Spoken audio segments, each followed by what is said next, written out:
હસવામાં મોજમાં રહેવામાં કેટલી તાકાત છે. આ નરેન્દ્રભાઈ મોદી મોજમાં હતા તો પીએમ બન્યા ને. આ મનમોહનસિંહ મોજ ન કરીએ કે નીકળી ગયા કે નહીં? આ જો દાખલો આપું તમને, લ્યો ને ભાઈ, આમાં જ કરવા માંડ્યા તો ગયા જો. નકર તો એની દાઢી કઈ નાની નહોતી, આપણાની તો ઝીણી ઝીણી જ હતી. અને એક વાત નક્કી છે, જયારે જયારે કઈ પરિસ્થિતિ ખરાબ બનવાની હોય ને ત્યારે કોઈક ગુજરાતમાંથી જ જાગ્યો છે. ગરવી ગુજરાત, ગરવી ગુજરાત 100% ભારત વર્ષના આપણે એ ગૌરવ લઈ શકીએ. આ ભારત ખંડના આપણે બાળકો છે, માત ભારતીના આપણે સંતાનો છીએ. પક્ષપાત ના હોવો જોઈએ, પણ ગુજરાતમાં જન્મા છે એનું ગૌરવ સાથે બોલીએ છીએ એમ નહીં. કોઈ પણ સ્ત્રી હોય એ કોકની દીકરી હોઈ શકે, કોકની બેન હોઈ શકે, કોઈની પત્ની હોઈ શકે, પણ માં ક્યારે હોય કે જયારે બાળકને જન્મ આપે ને પછી જ માં બની શકે છે, ત્યારે જ શબ્દ માં વપરાય છે.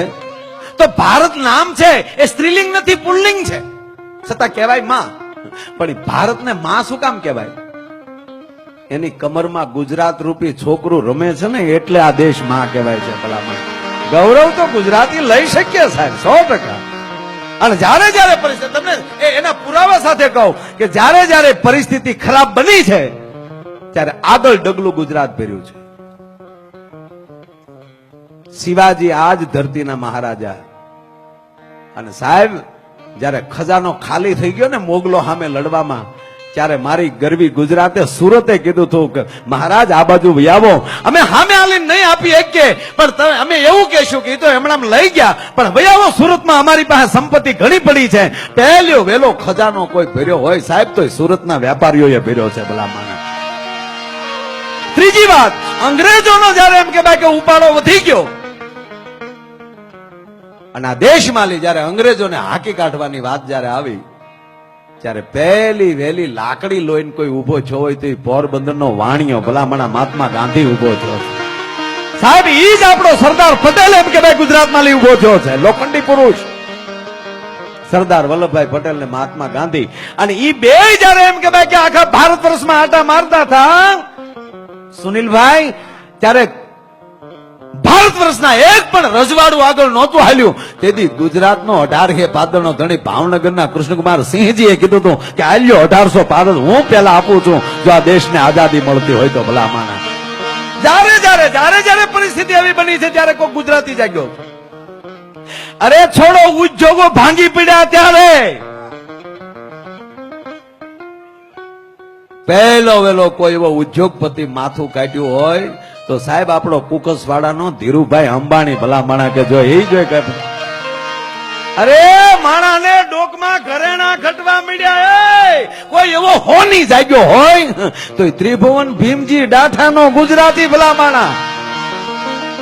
અરે મુંબઈમાં દૂધ મળ્યું ઓછું થવા તબેલા ખીચ્યા તો અબ્દુલભાઈ ખોજો ડાઠાનો નીકળ્યો. ભલા માણા. દાદામાં દાદી ભેવું. અને સાહેબ માણસ પાસેથી શાસ્ત્ર મળ્યું ખૂટવા, જ્ઞાન મળ્યું ખૂટવા.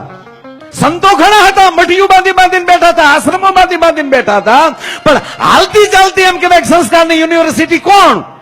ત્યારે પણ બે ગુજરાતી ઉભા થયા, એક ડોંગરેજી બાપા ને બીજા પૂજ્ય મોરારી બાપુ ને ત્રીજા રમેશભાઈ ઓઝા. ત્રણ ગુજરાતી. ભલા માણા તમારું શું ઘટે એ તો વિચાર કરો તમે. અને આજ દેશ જાણે હલબલી ગયો તો ડોલર મીડા માથું કાઢવા અને વડાપ્રધાનના મોઢા મીડા હિવાવા. ત્યારે એમ કહેવાય કે આજે 2014 જો કોઈ એમ કહેવાય કે ઝાડા ફાડો માણા હાવ જેવો માણા દિલ્હીને મળ્યો હોય તો નરેન્દ્ર મોદી ગુજરાતી. સાહેબ આમાં હું ઘટે એ તો મને કયો યાર.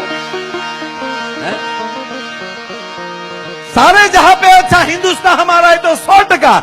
પણ ગુજરાત તો બાળક છે સાહેબ, છોકરો છે.